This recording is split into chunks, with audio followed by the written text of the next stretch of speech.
not busy either. Hey, Theresa Caputo, you've heard of her, the Long Island medium? Yeah.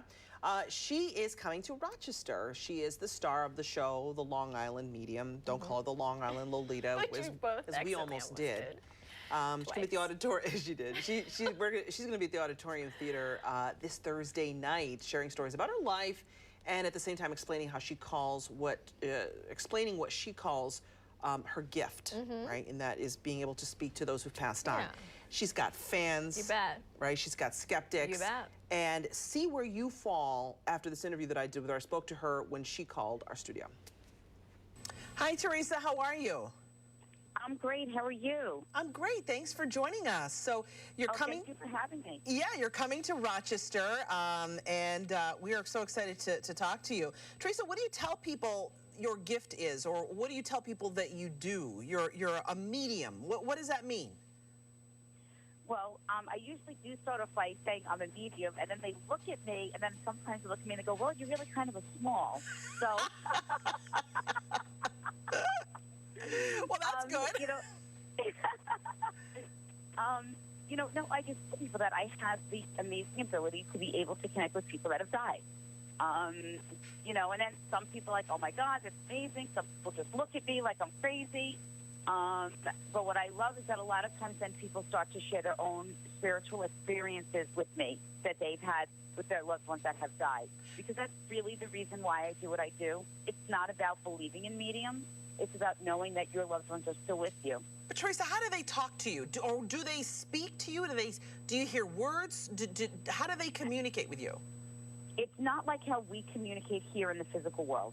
For me, it's more of like a sensing, a feeling, and a knowing. So I will feel bonds and relationships that people have shared. I can't explain it. I'll just feel like there's a mother energy in the, or there's a brother. And then I will also feel the way that they died. So in that way, I feel physical things. Wait, so you feel how they died? I mean, what if they died a painful death? Do you feel that physical pain? They will bring me through that.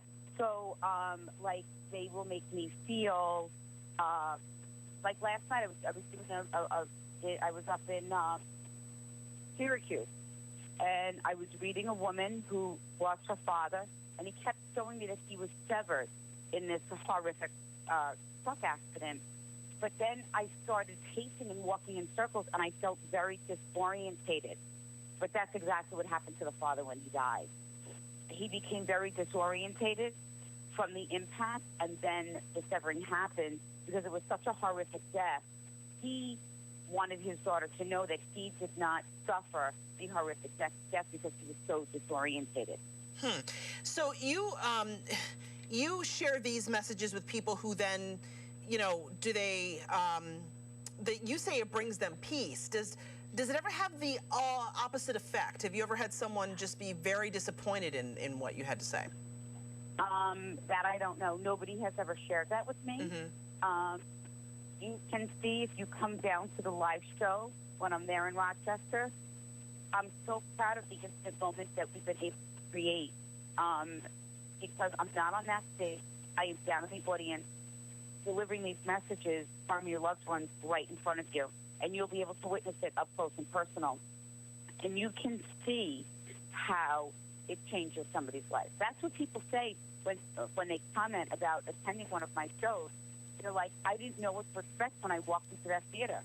But what I experienced was life-changing, even though I personally didn't get read. So, because you're able to connect with so many things that go on that night that gives you healing, that gives you peace. So all right, so we have more with her coming up after 8 o'clock this morning, and what she has to say to her skeptics, and there are many. So she actually has a way that she responds to criticism about what she does. We'll hear from that. You might wear pink during that interview. That's my premonition about the interview. Right? You think so? A lot of pink in that interview. Yeah. It's like bubble gum. It's like a box of bubble gum exploded for that. I can't see the future.